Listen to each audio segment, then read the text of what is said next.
Hey PC World fans, Adam here with GPU expert Brad Charkis. Hello. And we have a weekly podcast called The Full Nerd, and you can tune into it on YouTube, anywhere where podcasts are listened to. And on the show, we answer all sorts of questions from all of the lovely audience members. But one of them that I hear you get a lot, and actually I'm curious about it too, there's something called AMD Boost Clock versus AMD Gamer Clock versus NVIDIA Boost. You got it right the second time. That's how close to almost right, but that's how confusing it is. I'm confused by this. Please help me and probably a lot of people out there. Tell us what it is and why and how they work differently and if there's a better one. So this is actually a question I get a ton on Twitter. AMD introduced a new concept called Game Clock with its new Radeon RX 5700 series, so their new 1440p graphics cards. So now AMD is reporting 3 different values when you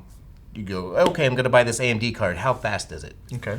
Traditionally, graphics cards will tell you base clock and boost clock. Yeah. Bottom, top. AMD added game clock. The way it works is AMD's base clock is the minimum clock, still what it is. Okay. Game clock, as you might guess from the name, is the speed, the minimum speed that the graphics card is expected to run in gaming scenarios. So when it's fully firing, here's what's... When you've got it loaded up, when you're playing Far Cry, when you're playing Battlefield, when you're playing anything that hammers that GPU, that's the frequency range you can expect that GPU to function in. Okay. It's rated around the reference blower designs. The reason it's the minimum frequency is because as you get custom cards that have more efficient coolers, they can keep the temperatures down. You know, the card can run hotter, faster, better, longer. It might be higher. But game clock is what you should expect to see that card running in gaming scenarios. Boost clock is its theoretical like peak clock almost. Yeah. Okay. So like if you're doing something that's just needs the GPU for a split second, that's as high as it can go basically. But that's different than overclocking, right? Because that boost clock can go higher if you're overclocking it, right? If you overclocking is completely different. Overclocking is you doing your own stuff to make it run faster than it should be rated for. This is just rated specifications. The real confusing part about it, though, is that AMD's terminology is different than NVIDIA's. Oh, okay. Because what does NVIDIA do? NVIDIA's been using boost clock forever. Yeah. And it's not the top clock like what AMD is saying. NVIDIA's boost clock is basically the same way that AMD's game clock functions. Oh, the low end of a game that's performing. Yep. So NVIDIA's boost clock comes out, say it's 1900 megahertz. That's what you can expect to see it running in games. That's what has a boost clock going. It can, and in recent NVIDIA generations, pretty much always does, go faster. Okay. So it works just like the game clock. They just call it something different. They don't report the maximum speed like AMD does. They don't have... Their boost clock this is what we expect it to be in heavy loads like games. Huh. It can go faster. Interesting. Yeah. So essentially, if I got this right, let me try to regurgitate this. The minimum, the base clock is if you're just kind of letting Windows idle, right? Just sitting there, bottom line. But it's not going to be that in gaming. So the range of motion you're going to have in gaming is going to be the game clock. The game clock for Radeon. Yeah, for Radeon. Boost clock for NVIDIA. And the boost clock for NVIDIA. But you don't know the top end of NVIDIA. You just know one number. Yep. Where AMD, you have the range between the low end of gaming and high it's end of very gaming. simple, but it's very complicated. It's weird. That is very complicated, especially if you try to add in overclocking or something. Yep. So, another thing to keep in mind, though, is that not all megahertz, not all frequency, not all clock speeds are the same. Oh. So for that reason, I maintain a list of the best graphics cards for PC gaming on PCWorld.com. Nice. I'll link to it in the description. I update it several times a month. In there, we keep up-to-date recommendations for every both budget and display resolution, because those are the two important things. So check out that or any other reviews or something before you buy a graphics card.